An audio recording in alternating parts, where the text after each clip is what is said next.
para sa dignidad natin bilang isang Pilipino. Ano ba ang motto ng mga kapulisan? Diba? To serve and to protect. Huwag niyong sasagarin ang taong bayan. Hindi tayo papayag sa pagsulong nilang nilalabas ang karapatan ng mamamayan sa malayang pagtitipan na ito.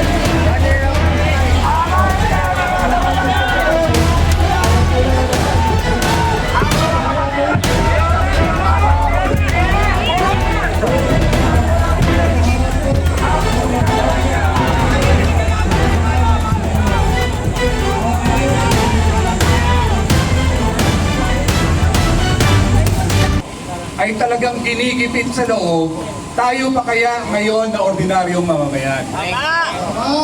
So sana po, sa pagkakataong ito, itaas naman natin, magkaisa tayo para sa dignidad natin bilang isang Pilipino. Ano ba ang motto ng mga kapulisan? Diba? To serve and to protect.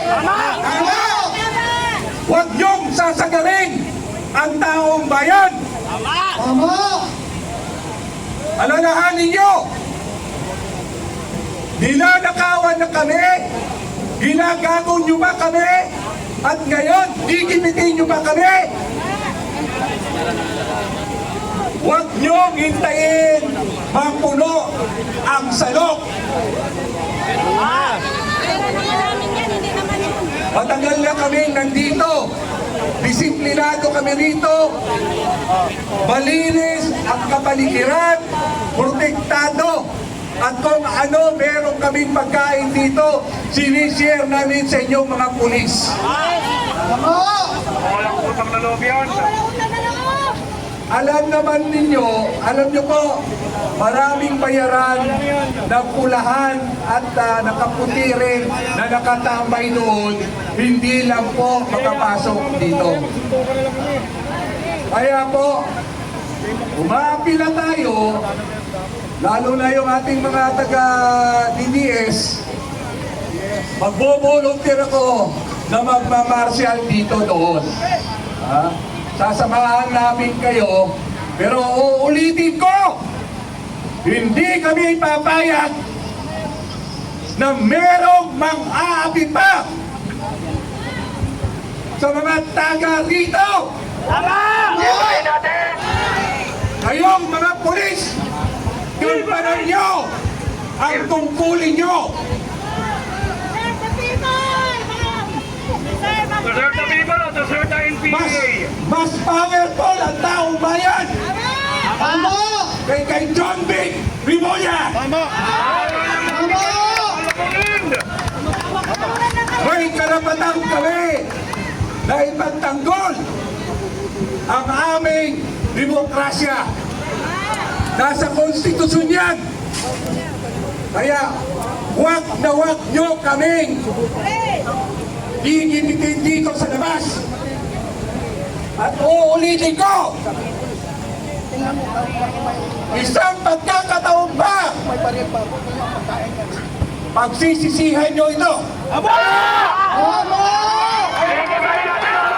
Punong-puno na kami!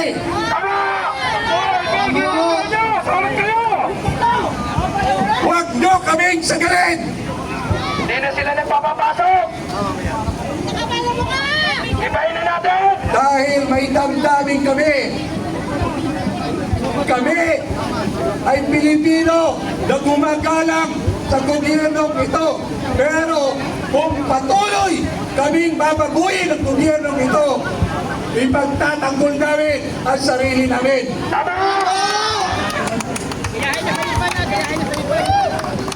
Ayahan niyo po kami na pupunta roon at sisiguraduhin namin hindi kami papayag na babaguhin ang aming karapatan. Okay, samahan po natin mga vloggers, si Tatay Rani. Negotiation, ito na po naman. Ayun, Ibigin natin mamaya magsasalita ka. ang mga makabayan hindi tayo pabayad sa patuloy nilang nilalabas ang karapatan ng mamamayan sa malayang pagtitipon na ito. Kaya kailangan natin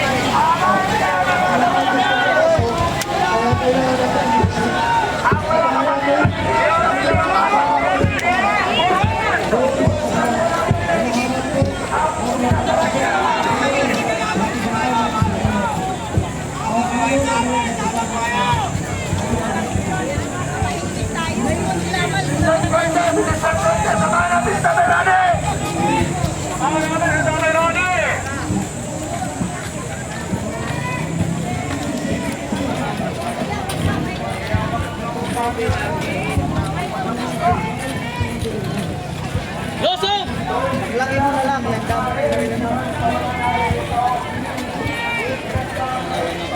Tama eh, nordidat pa.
Mas marami kami.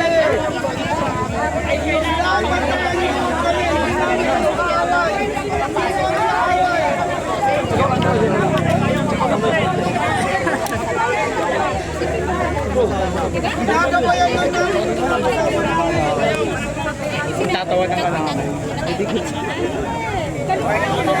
Send ko yung patay na nasa buti sa akin. Labot yung gutom. Labot yung galit. Sa daming tao dito.